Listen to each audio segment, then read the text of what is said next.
He specifically said, if it's not fair, as you're saying, you have to fight for the right of the country. And just this week, he said that he won Wisconsin falsely, Senator. So again, to the point, you voted to certify the election results of 2020. It's the exact opposite of what you said and did after 2020. Why would you want to be on a ticket with someone where there's such a fundamental difference? Translation, this man done dog walked you for over a year, said you were better for him than you were for yourself. You used to be the first black senator elected from the South since Reconstruction.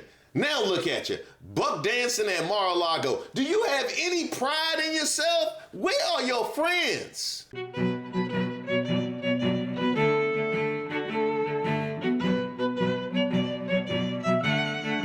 Hi, welcome to Street Politics. I am Reese Waters. Don't forget to like the video and subscribe to the page. So you remember the last time we checked in on Donald Trump's black friend, Tim Scott? It's a shame. It's a shame. Uh-oh. I just love you. Well, this may be hard to believe, but the simping for Trump has gotten worse. You were there for what is being described as an audition to be a potential VP pick with former President Donald Trump. So let me just ask you, did you discuss with the former president the possibility of being his running mate, Senator?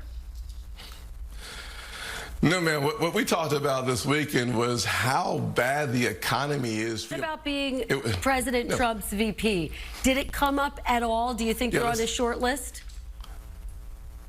I hope that the president will choose a person who helps the country unite and heal.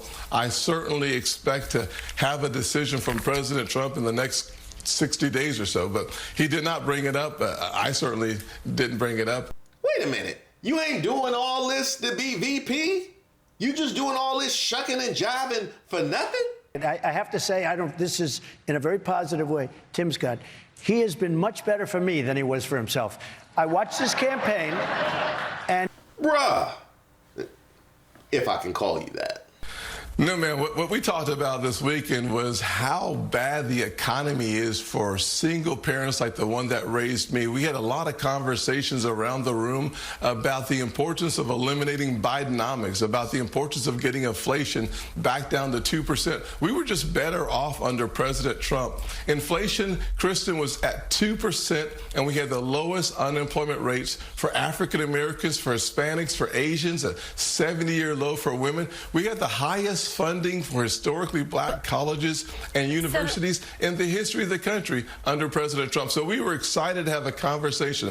We had no conversations about the VP pick, to be honest with you, to be clear, but we had a lot of conversations about the failures of Joe Biden and the success of Donald Trump. A couple of points on the economy. Of course, the inflation rate has come down significantly from its high in 2022. In terms of black unemployment, it was actually at its lowest rate last year, 4.7% in April of 2023. Just think for a moment. You know how bad it is that the two things you always point to about black people and Trump were better under Biden? You know how bad that is? I just want you to think about how bad that is. Always talking about lowest black unemployment. It was lower under Biden. HBCU funding. It was more under Biden. You know how bad that is? That'd be like saying, hey, we may have gotten swept, but it was competitive. It was competitive. It was the most competitive sweep in the history of the NBA playoffs. Sorry to my Lakers fans. Sorry. Of course, that was last year. They won one game this year. He specifically said, if it's not fair, as you're saying, you have to fight for the right of the country. And just this week, he said that he won Wisconsin falsely, Senator. So again, to the point, you voted to certify the election results of 2020. It's the exact opposite of what you said and did after 2020. Why would you want to be on a ticket with someone where there's such a fundamental difference? Translation, this man done dog walked you for over a year, said you were better for him than you were for yourself. You used to be the first black senator elected from the South since Reconstruction. Now look at you, buck dancing at Mar-a-Lago. Do you have any pride in yourself? Where are your friends? He specifically said, if it's not fair, as you're saying, you have to fight for the right of the country. And just this week, he said that he won Wisconsin. Falsely, Senator. So again, to the point, you voted to certify the election results of 2020. It's the exact opposite of what you said and did after 2020. Why would you want to be on a ticket with someone where there's such a fundamental difference? There is clear facts here. President Trump himself said he expects this election to be fair, he expects it to be honest, and he expects to win. That's what the presidential candidate should expect, and I expect the exact same thing. And frankly, the American people agree with him.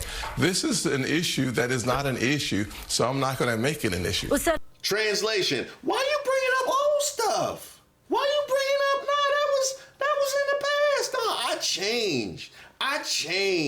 See, that's the problem with y'all. Y'all always trying to break up somebody else's relationship. See, me and Donald, we got a thing going. We got a good relationship. And as long as he happy and I'm happy, that's the only thing that matters. Well, Senator, will you commit to accepting the election results of 2024? Bottom line. Well, at the end of the day, the 47th president of the United States will be President Donald Trump. That's not an answer. And I'm excited to get back to low inflation, low unemployment. Wait, Senator, yes or no? Yes or no? Will you accept the election results of 2024 no matter who wins? That is my statement. That's not an answer. But is it just yes or no? Will you accept the election results of 2024? I look forward to President Trump being the 47th president. Once again, not an answer. Kristen, you could ask him multiple times. Senator, just a yes or no answer. So the American people will make the decision. But I don't hear you committing for President Trump. That's clear. I don't hear you committing to the election results. Here's the challenge. Will you commit to accepting the election results? This is why so many Americans believe that NBC is an extension of the Democrat Party. Did you hear what he just said? Did you hear what he just said?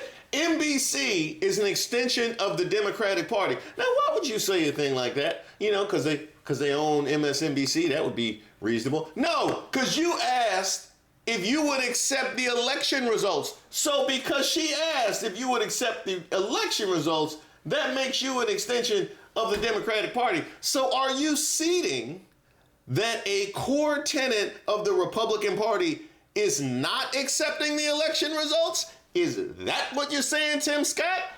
Because that's what it sounds like you're saying. At the end of the day, I've said what I've said, and I know that the American people, their voices will be heard, and I believe that President Trump will be our next president. It's that simple. You also believe it's a flex to mention Trump statistics that were better under Biden. You believe that we were all fooled by you and Mindy. Clearly, your judgment ain't the best. But, Senators, you know, the hallmark of our democracy is that both candidates agree to a peaceful transfer of power. So I'm asking you, as a potential VP nominee, will you accept to commit to the election results in this election cycle, no matter who wins? I'm old enough to remember when this was a softball question. I'm old enough to remember when asking if you would accept election results was like asking, do you want tea or coffee as you sit here and conduct this interview? But here we are in 2024, and it's contentious. Thanks, MAGA.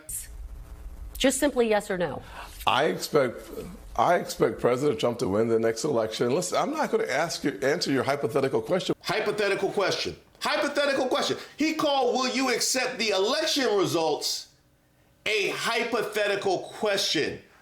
Wow. So I don't know how he has conversations with anybody at this point. Hey, Tim Scott, what you want for breakfast? Why are you asking hypothetical questions? You know what I mean? Are you going to run today? Well, yes, that is a hypothetical. Hey, Tim Scott, I saw Donald Trump went down to Harlem. You think he might have met a new black friend? Don't you ask me that. Don't you ask me that. Will you commit to accepting the election results of 2024? Bottom line. Wait, Senator, yes or no? Yes or no? Will you accept the election results of 2024 no matter who wins? But is it just yes or no? Will you accept the election results of 2024? Senator, just a yes or no answer. So the American people will make the decision. But I don't and hear the you decision will committing be for President Trump. That's clear. I don't hear you committing to the election result. Here's the challenge. Will you commit to accepting the election result? Why so many. But senators, you know, the hallmark of our democracy is that both candidates agree to a peaceful transfer of power. So I'm asking you, as a potential VP nominee, will you accept to commit to the election results in this election cycle, no matter who wins? Just simply yes or no. In total, he dodged that question 6 times. 6 times he refused to say he would honor the results of the 2024 election.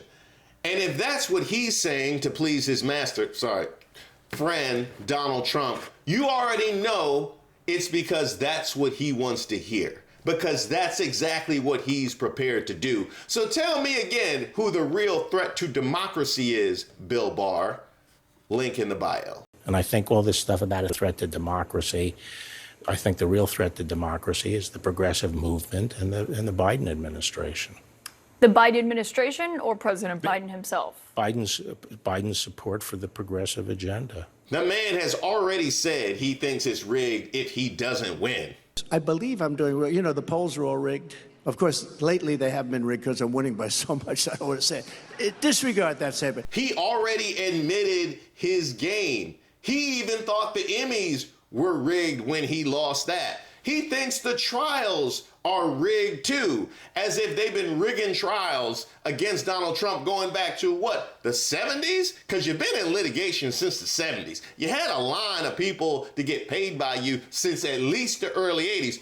Apparently all of that is rigged, and you actually have people that will show up and double down on this nonsense rhetoric. Because it seems to me that they're trying to use the law in the courts. They've clearly politicized this thing with Donald Trump because they can't come up with a strategy to offset the momentum he's clearly gained. Now, South Carolina, Wake up! Wake up! Wake up! Wake up! Wake up! Wake up out of your sleep! I have to ask you a question, because you put this man in the Senate to work for you. And clearly, he's working for somebody else.